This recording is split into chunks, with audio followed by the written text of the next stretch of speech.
Bom dia, pessoal. Aqui começa a nossa videoaula da disciplina de Biologia 1. Nós vamos falar nessa videoaula sobre respiração e fermentação. Bem, nós sabemos que para que as nossas células venham funcionar de forma adequada, ela tem que passar por vários processos metabólicos para que esse funcionamento aconteça. E o principal processo que vai ser responsável para que ocorra essa liberação de energia para os seres vivos é chamado de respiração celular aeróbica. Nesse processo, ocorre a quebra da degradação da glicose, onde ela vai ser produzido dióxido de carbono e água na presença do oxigênio. E esse processo vai ter o rendimento de 36 ATPs por moléculas de glicose quebrada. Mas quem é esse ATP? O ATP ele vai ser uma molécula que vai conter um radical de adenosina e uma cauda com 3-fosfato. Aí por isso ele é chamado de trifosfato de adenosina. Ele vai ser responsável por armazenar energia das ligações entre esses fosfatos que são liberados. E esses fosfatos, eles são pobres em energia. E quando um radical de adenosina ele está ligado a um fosfato, ele vai formar uma molécula de AMP, chamado de monofosfato de adenosina. Quando esse radical adenosina ele se liga a 2-fosfato, nós vamos ter uma molécula de ADP, difosfato de adenosina. E por último, quando esse radical adenosina se liga a 3-fosfato, então ele é chamado de ATP, trifosfato de adenosina. Então, para que a célula precise de realizar esses trabalhos, ela vai precisar dessa energia. Então, esses ATPs, eles vão fornecer esses fosfatos que vão estar cheios de energia para auxiliar nesse processo metabólico da célula. Então, ele vai ocorrer a ligação, né, desse fosfato, que se unir, vai ocorrer a liberação desse fosfato que se unia a um radical adenosina. E aí, ao perder esse fosfato, ele se transforma numa molécula de ADP. Então, a energia que vai ser usada nessa ligação, onde o fosfato é liberado, as reações vão estar ocorrendo ali com um ciclo. E aí esse fosfato ele pode ser regenerado novamente quando esse fosfato ele vai ser novamente aderido a essa molécula de ADP que se transformará em um ATP. E aonde é que vai ocorrer todo esse processo? Ele vai ocorrer nas mitocôndrias, que vão ser uns organoides celulares que são responsáveis pela obtenção da energia para o processo de respiração celular aeróbica. Então, as estruturas da mitocôndria que são responsáveis por esse processo vão ser a membrana interna, também denominada de crista mitocondrial, e a interna, que vai ser chamada de matriz mitocondrial. E são tanto na matriz quanto nessa membrana que vão estar presentes essas enzimas responsáveis pelas reações respiratórias, e entre elas vai estar a enzima ATP citase, responsável pela produção de energia, agregação de fosfato e quebra de fosfato. E ela está dividida em duas partes. Nós vamos ter a respiração aeróbica na fase anaeróbica, que é onde ocorre a glicose, que é o processo de energização por meio da glicose, que ela não vai necessitar de oxigênio e ela vai ser realizada no citoplasma. E nós vamos ter a fase aeróbica, que é a fase onde vai ocorrer o processo de oxidação do ácido purívico, o ciclo de Krebs, a fosforilação oxidativa, a cadeia transportadora de elétrons. Nessa fase vai requerer a presença do oxigênio e ela vai ocorrer dentro das mitocôndrias. Então, a fase anaeróbica ocorre no citoplasma da célula, onde ocorre o processo de glicose, e a fase aeróbica vai ocorrer dentro das mitocôndrias, onde vamos ter os principais processos metabólicos ocorrendo para a produção de energia. Só não esquecendo que redução não significa perda, mas sim ganho de energia nas reações químicas. E a oxidação nas reações químicas vai significar perda de energia. Então, nós vamos falar sobre a glicose. A glicose, como nós vimos, ela ocorre no citoplasma ou no citossol, aonde vai ocorrer a redução da molécula transportadora Na do NAD para o NADH. E depois vai ocorrer a reação inversa, que vai ser a oxidação do NADH a NAD+, que vai ocorrer dentro do ciclo de Krebs. No entanto, na glicose, ela vai ser a questão da quebra, né, a quebra dessas moléculas, onde vai ocorrer a quebra na ligação entre os átomos de carbono. Então, nós vemos que a molécula da glicose ela é composta por 6 carbonos. Então, esses 6 carbonos, essas ligações entre eles vai ser quebrada. E se vai ser quebrada, vai ser necessário ganho de energia. Então, esse processo vai ocorrer a desidrogenação. A desidrogenação vai ser a perda de hidrogênio. Tá, mas para que essa molécula de glicose ocorra a quebra na ligação desses carbonos, vai ser necessário a utilização de energia. Então, ela vai utilizar 2 moléculas de ATP. Sendo utilizado esse ATP, então nós vamos ter 2 moléculas de ADP. Nessa utilização desse ATP, um fósforo de cada molécula vai ficar liberado.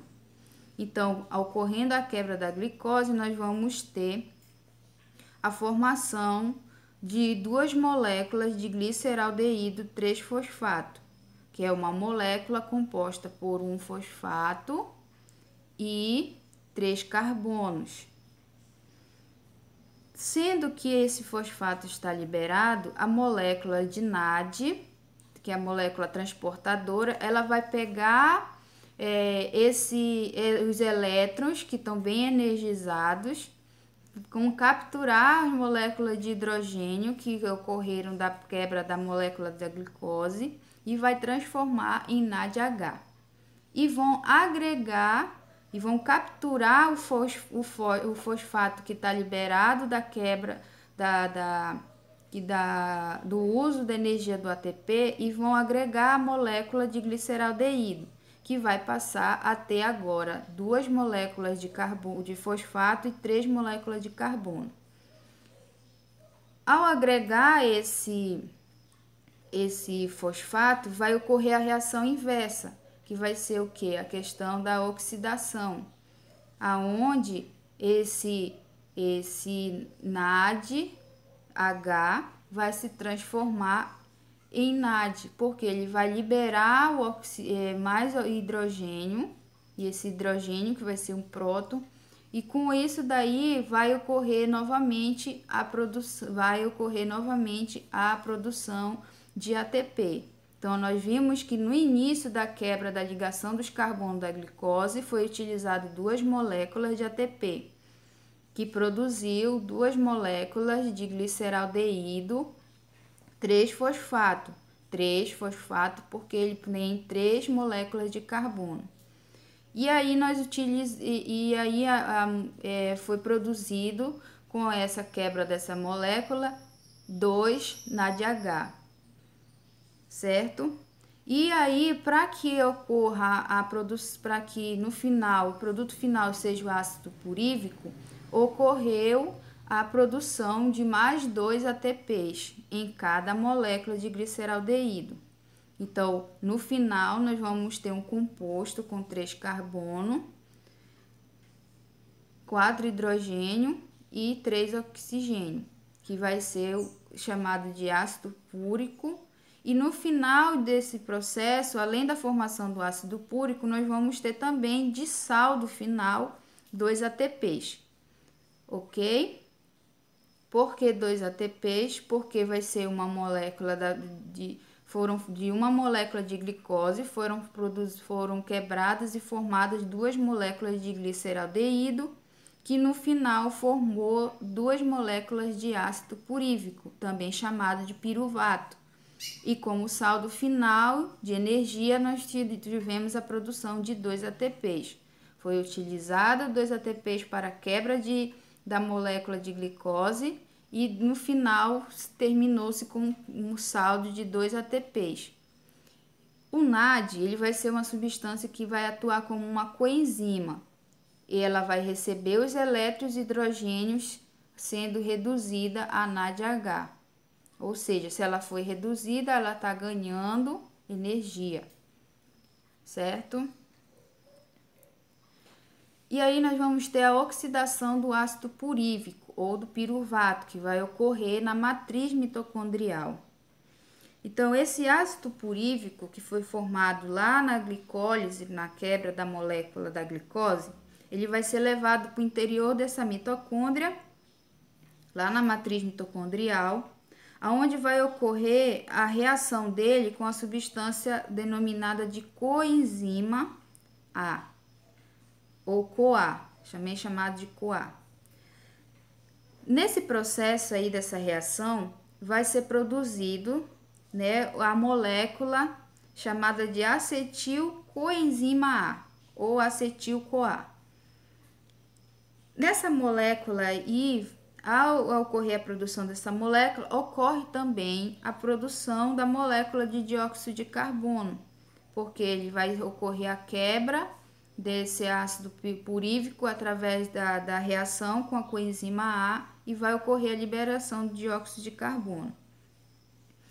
Nessa reação também vão participar uma molécula transportadora de NAD, que ela vai capturar o oxigênio que vai ocorrer aí dessa reação do ácido purívico com a coenzima A, vai ocorrer a liberação desses prótons de hidrogênio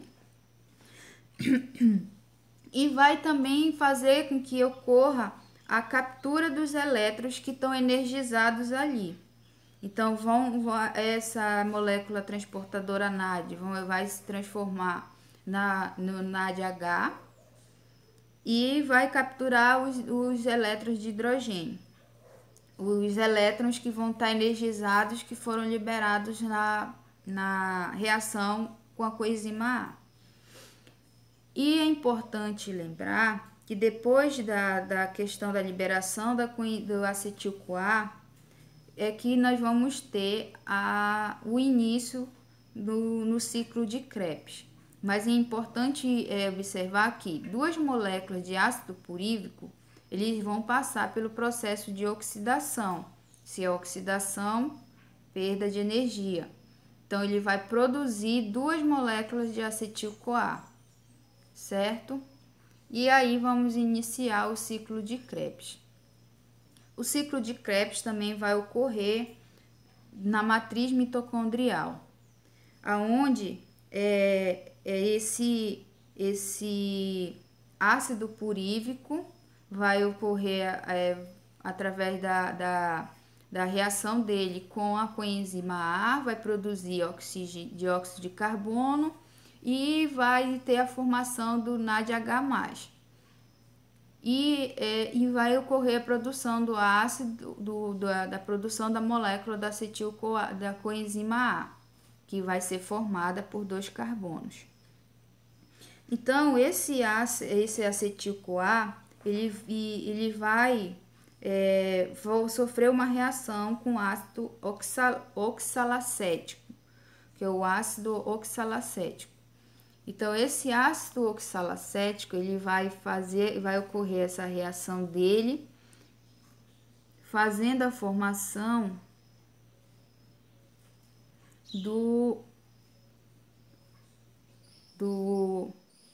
com a coenzima A, né, com acetil-CoA e o ácido oxalacético, eles vão fazer a formação do ácido cítrico. Por quê? O ácido oxalacético, ele vai conter 4 carbonos e a molécula de acetil coenzima A, ela tem 2 carbonos. Então, com a reação que ocorre de ligação com essas duas substâncias químicas, vai ocorrer a produção de um composto com 6 carbono, que é o ácido cítrico. O ácido cítrico, ao longo dessas sequentes reações, vai ocorrer a desidrogenações, que vão ser a liberação, a retirada dos hidrogênios, e também a descarboxilações, que vai ser a retirada do dióxido de carbono. Então, depois que ocorre a formação do ácido cítrico, vai ocorrer esses processos de descarboxilação, que vai ocorrer a retirada de uma molécula de dióxido de carbono. O NADP, ele vai se tornar NADPH, porque NADP ele capturou uma molécula de fosfato e agora ele capturou também mais uma molécula de hidrogênio. E aí nós vamos ter a formação de outros compostos durante todo esse processo. Nós vamos ter o ácido alfa-cetoglutárico com 5 carbonos. Vai ocorrer ali a perda de energia, que vai ocorrer a produção de energia aí, que o ADP vai se transformar em ADP, que vai capturar o fosfato que está livre aí dentro do ciclo. Mais uma molécula de dióxido de carbono vai ser liberada e uma molécula de NAD vai se produzir uma molécula de NADH. Aí vai ocorrer a produção do ácido sucínico com 4 carbonos. Aí a molécula de FAD, que é mais uma molécula transportadora, vai produzir uma molécula de FADH, que ela vai capturar o hidrogênio que está liberado desses processos anteriores. Aí vamos ter a formação do ácido fumárico com 4 carbonos. Da formação do ácido fumárico para o ácido málico, vai ocorrer a inserção de molécula de água. Então, nesse processo da inserção da molécula de água, vai ter a formação do ácido málico, e aí vamos ter o processo, mais uma oxidação, que vai ser a perda, mais uma redução, onde vai ocorrer a produção de mais um NADH. E aí começa novamente a continuidade do ciclo. O resultado do ciclo de Krebs vai ser a produção de 3 NAD, vão produzir 3 NADH, um FAD vai produzir um FADH e um ADP vai se transformar em um ATP. As duas moléculas de acetil-CoA que passam pelo ciclo de Krebs, portanto, os resultados apresentados devem ser considerados sempre em dobro, ou seja, nós estamos observando aqui um processo de um ciclo completo, mas aí mais à frente nós vamos ver as duas fases do ciclo. Aí nós vamos falar também sobre a fosforilação oxidativa e a cadeia transportadora de elétrons, que elas vai ocorrer na cristas mitocondriais, aonde os elétrons de hidrogênio que são retirados tanto do processo de glicólise, que é a quebra da glicose, e no ciclo de Krebs, eles vão ser transportados pelas moléculas transportadoras de NADH e FADH. E eles vão passar por cada uma dessas estruturas chamadas citocromos, perdão. Esses citocromos, eles são proteínas especiais que vão que vão atuar como aceptoras. Elas vão vão estar recebendo esses elétrons que estão sendo produzidos durante todo o processo de glicose do ciclo de Krebs. Então, esses citocromos estão numa sequência, e essa sequência ela vai estar do crescente para o decrescente. Então, toda vez que ocorre essa formação dessa sequência na membrana de citocromo na membrana mitocondrial, é formada essa cadeia respiratória, também chamada de cadeia transportadora de elétrons. E durante esse trajeto aí que esses elétrons vão fazendo dentro dessa cadeia transportadora, vai havendo a liberação de energia, e essa energia vai ser utilizada na produção de ATPs, essa produção de ATP varia entre 30 a 32 moléculas de ATPs dentro dessa cadeia. Então, o próton de hidrogênio que estão livres dentro dessa cadeia, eles vão combinar com esse oxigênio e com isso eles vão fornecer a célula e atuar como aceptor final do hidrogênio. E vai ocorrer então a formação final da molécula de água no final desse processo. Quando as enzimas de NADH, quando as moléculas de NADH e FAD, elas liberam esses elétrons e hidrogênios dentro dessa cadeia transportadora, vai ocorrer aí a produção de ATPs, que é essa produção de energia, porque esses elétrons, ao passarem por cada uma dessas proteínas do citocromo, vão produzir ATPs. E também no final desse processo,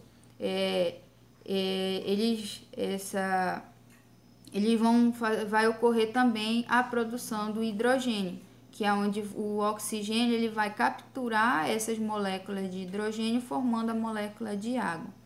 Então, o NADH e o FADH eles vão sofrer oxidação porque eles vão perder elétrons de hidrogênio.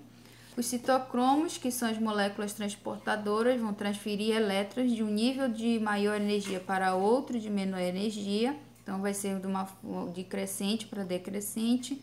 A liberação de energia vai permitir a produção de ATPs, que aí vai ocorrer o processo de fosforilação, que vai ser a questão da adição do fosfato nessas moléculas. E o gás oxigênio? Bem, o gás oxigênio ele vai ser o aceptor final dos hidrogênios. E como ele vai ser o aceptor final, ou seja, ele vai receber esses hidrogênios que estavam soltos pelas moléculas tanto de NADH quanto de FADH, como resultado final vai ocorrer a formação da molécula de água, porque os hidrogênios vão estar liberados e a molécula de oxigênio vão receber eles, formando essa molécula. Vamos lá, vamos fazer um resuminho de tudo aquilo que a gente acabou de ver. A respiração celular vai ocorrer o processo de glicólise, que é a quebra do açúcar, que vai ocorrer no citossol. O ciclo de Krebs, ou ciclo do ácido cítrico, que ocorre na matriz mitocondrial. A cadeia respiratória, ou transporte eletrônico. A fosforilação oxidativa, que vai ocorrer na membrana interna mitocondrial. Na glicólise, nós vamos ter o investimento de energia, ou seja, nós vamos ter 2 ATPs que vão ser usados para produzir o gliceraldeído fosfato, que vai ocorrer a quebra da glicólise em 2 moléculas contendo 3 carbono, que vai ser chamado de gliceraldeído trifosfato. E aí, com essa quebra da glicose, vai ser utilizado 2 ATPs. No entanto, essa energia aí ela vai ser construída, ou seja, o gliceraldeído fosfato ele vai produzir 4 ATPs e vai produzir também 2 NADH. Ele vai produzir, mas não vai usar nenhum ATP. E como produto final, nós vamos ter 2 moléculas de piruvato ou de ácido purívico. No ciclo de Krebs, vai ocorrer quando o oxigênio está presente, ou seja, vai ser um processo aeróbico. Vai ocorrer a produção do produto final do ciclo de Krebs, 2 moléculas de piruvato contendo 3 carbonos. Moléculas essas que são transportadas através da membrana mitocondrial para a matriz, e aonde lá na matriz ele vai ser convertido para 2-acetil-CoA, ou 2 moléculas, né, de acetil-CoA contendo 2 carbonos. E o ciclo de Krebs ocorre na matriz mitocondrial. O acetil-CoA ele vai se ligar ao ácido oxalacético, né? E ele vai fazer a junção do acetil-CoA com o oxalacético, vai fazer a produção de uma molécula de citrate, observando a quantidade de carbono presente em cada molécula. Acetil-CoA, 2 moléculas de carbono, o ácido oxalacético, 4 moléculas de carbono, que vão fazer uma molécula de citrate com 6 carbonos. Mas para que ocorra a produção de uma molécula de glicose, vai ser preciso fazer duas vezes a volta no ciclo de Krebs para produzir uma molécula de glicose. Então, a primeira volta vai ocorrer o acetil-CoA com ácido salacético, vai fazer o citrate, vai ocorrer a liberação de 2 moléculas de dióxido de carbono, vai ocorrer a produção de 3 NADH e também de 1 ATP, e a formação também de uma molécula transportadora de FAD. Isso na primeira volta. 2 dióxido de carbono, 3 moléculas de NAD, 1 ATP e 1 FADH. Na segunda volta, novamente a outra molécula de acetil-CoA vai formar o citrate, e juntando com as 2 moléculas da primeira volta, nós vamos ter agora 4 moléculas de dióxido de carbono. Juntando com os 3 NAD, nós vamos ter agora nessa segunda volta 6 moléculas de NAD. Juntando o ATP da primeira volta, nós vamos ter agora com a segunda 2 ATPs. E juntando o FAD da primeira com essa da segunda volta, nós vamos ter 2 FAD. Então, no ciclo de Krebs, com as 2 voltas para formar uma molécula de glicose, nós vamos ter a produção de 4 moléculas de dióxido de carbono, 6 moléculas de NADH, produção de 2 ATPs e a produção de 2 moléculas de FADH. A cadeia transportadora de elétrons e a fosforilação oxidativa, ela vai ocorrer na membrana mitocondrial interna. Ela vai usar as proteínas do citocromo e a enzima ATP citase para fazer ATP, como a gente viu lá na cadeia transportadora. A cadeia transportadora de elétrons, ela vai despejar esses prótons de hidrogênio para o espaço intermembranar e vai fazer com que esse pH dessa mitocôndria ele fique baixo, se tornando ideal para as reações químicas. Os prótons de hidrogênio eles vão sofrer difusão, chamada de força protomotora, através da enzima ATP citase para formar ATP. Todo NADH e FADH ele vai ser convertido em ATP durante esse estágio de respiração celular. Cada NADH ele vai ser convertido em 3 ATPs e cada FADH é convertido em 2 ATPs. Isso vai ocorrer quando entrar na cadeia transportadora de elétrons, que aonde ocorre na cadeia transportadora de elétrons, o NADH ocorre em menor quantidade. A fermentação. A fermentação ela vai ocorrer no citossol ou no hieloplasma. Não há oxigênio, então é um processo anaeróbico. É um processo simples e primitivo, onde o saldo de todo esse processo vai ser a produção de 2 ATPs. Nós vamos ter os tipos de fermentação: a fermentação alcoólica, a fermentação láctea, a fermentação acética. A fermentação ela vai ser um processo onde vai ocorrer a transformação livre de luz e de oxigênio, não vai ocorrer por meio da luz e do oxigênio. Ela vai ser realizada por leveduras, que podem ser fungos especializados.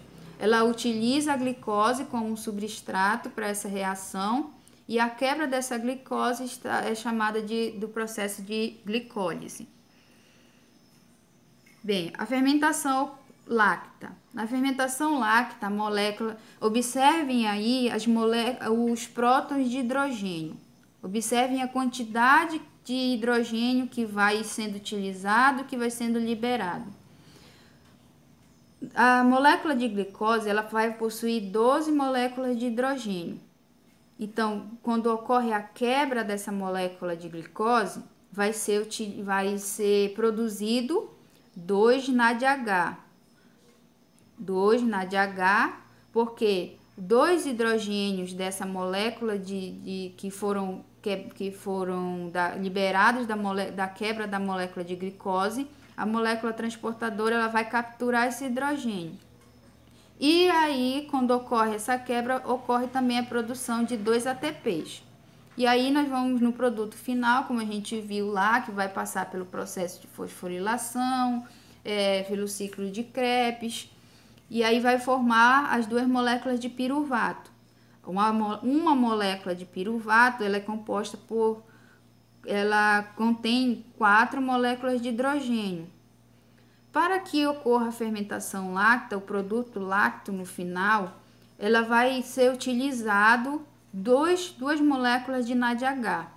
Ou seja, os hidrogênios que a molécula ela vai liberar para a reação de energia, para a produção final da fermentação láctea, vai fornecer no final 2 moléculas de lácteo que vai conter 6 moléculas de hidrogênio. Então, vamos recapitular. A molécula de glicose, que contém 6 moléculas de hidrogênio, ela vai ser quebrada, vai ser produzido 2 ATPs e 2 moléculas de NADH2, porque essa molécula de NAD ela vai capturar o hidrogênio que foi liberado da quebra da glicose, formando no final 2 moléculas de piruvato, contendo 4 moléculas de hidrogênio. Ocorrendo o processo de fermentação para produzir o lácteo, o ácido láctico, vai ser utilizado a molécula de NADH2, onde esse hidrogênio ele vai ser liberado e incorporado novamente na quebra dessa molécula para a formação do ácido lático. E aí esses 2 hidrogênios que vão ser liberados pela molécula de NADH vão ser incorporados no piruvato, dando origem, fazendo assim o ácido lático, contendo 6 moléculas de hidrogênio. Então, no produto final da fermentação láctea, vai ser a formação do ácido lático, que ela vai conter 3 carbonos, 6 hidrogênio e 3 oxigênio. E ela não vai ocorrer o processo de descarboxilação do piruvato, ou seja, não vai ocorrer perda de carbono nem de oxigênio. A única coisa que se perde, se ganha nesse processo da fermentação láctea é a questão do hidrogênio. Então, a fermentação láctea é efetuada por bactérias, chamadas de lactobacilos, e é utilizada na fabricação de laticínios e conservas. A fermentação alcoólica feita pelas bactérias de Saccharomyces. Eles são organismos unicelulares, eucariontes, anaeróbicos, facultativos. Então, eles não precisam de oxigênio. Então, a fermentação alcoólica na produção do vinho, ela vai ser a fermentação do açúcar de uvas e é realizada por leveduras, principalmente pelas Saccharomyces, que existem nas cascas das uvas. Essas leveduras, elas estão presentes na casca das uvas. Então, essas uvas são colhidas, esmagadas, tratadas com composto de enxofre, que vão inibir o crescimento de outros micro-organismos que vão competir com essas leveduras. Após a formação do mosto, que são as uvas esmagadas, inicialmente ele é mexido para provocar a aerificação e o crescimento dessas leveduras, e é deixado em repouso, o que vai criar condições aeróbicas favoráveis à fermentação. O dióxido de carbono ele vai ser liberado para a atmosfera no decurso da fermentação, onde o vinho vai ferver. A concentração de etanol, que é o produto desejado, vai aumentar. O etanol torna-se tóxico para a levedura quando atinge uma concentração cerca de 12%, então a fermentação termina. Na fermentação alcoólica ou etílica, também nós vamos observar a questão dos números de moléculas de hidrogênio. Vai ocorrer a quebra da glicose, vamos ter a produção de 2 NADH e de 2 ATPs, que vão ter o produto final com piruvato. Só que aqui já vamos ter a descarboxilação, que vai ocorrer com a liberação do dióxido de carbono para a atmosfera. E aí, no final, como vai perder aí ele vai perder um carbono e 2 oxigênio, o ácido aldeído ele vai conter somente 2 carbono, 4 hidrogênio e 1 oxigênio. E para a formação do etanol, que é o produto final, vai ocorrer a utilização aí de 2 NADH, que foram produzidos lá na quebra da glicose, vão ser utilizados agora para a formação do etanol. E aí os 2 hidrogênios que foram capturados pela molécula transportadora vão ser agregados aí a molécula de ácido aldeído, dando a formação aí do etanol, contendo 6 hidrogênios. Então, o produto final é o etanol, contendo 2 carbonos, e vai ocorrer nesse processo de fermentação alcoólica a descarboxilação do piruvato. A fermentação cética, que é o etanol, né, o ácido etílico, mais o ar do oxigênio, através de micro-organismos, vai ocorrer a formação do ácido cético e a formação de moléculas de água. Na formação cética, a produção vai produzir vinagre a partir do vinho e é feito por meio de bactérias. O ácido butanoico ou butírico, ele provém do odor característico de manteiga rançosa. Também está presente em alguns queijos, no vômito. E esse ácido butírico é que caracteriza o odor azedo nos 2 produtos, tanto no queijo quanto no vômito. E aqui nós vamos ter um resumão, onde nós vamos ter a glicose, a quebra por meio do processo de glicólise e do ciclo de Krebs, que vão produzir 2 piruvatos. E esses piruvatos vai ser produto para a realização do ácido etílico para a fermentação alcoólica, que vai ocorrer na produção de vinho e cerveja. O ácido lático, fermentação láctea, utilizado na produção de iogurte. A fermentação acética, que transforma vinho em vinagre. E o ácido butírico, que é a fermentação butírica, que altera a manteiga e também é produzido no vômito das pessoas. Bem, e no final da nossa aula, nós temos a nossa atividade, que está lá no nosso livro do módulo 2, nas páginas 503 e 504, somente o praticando, ok, pessoal? Então, tenham um bom dia a todos e até a próxima aula.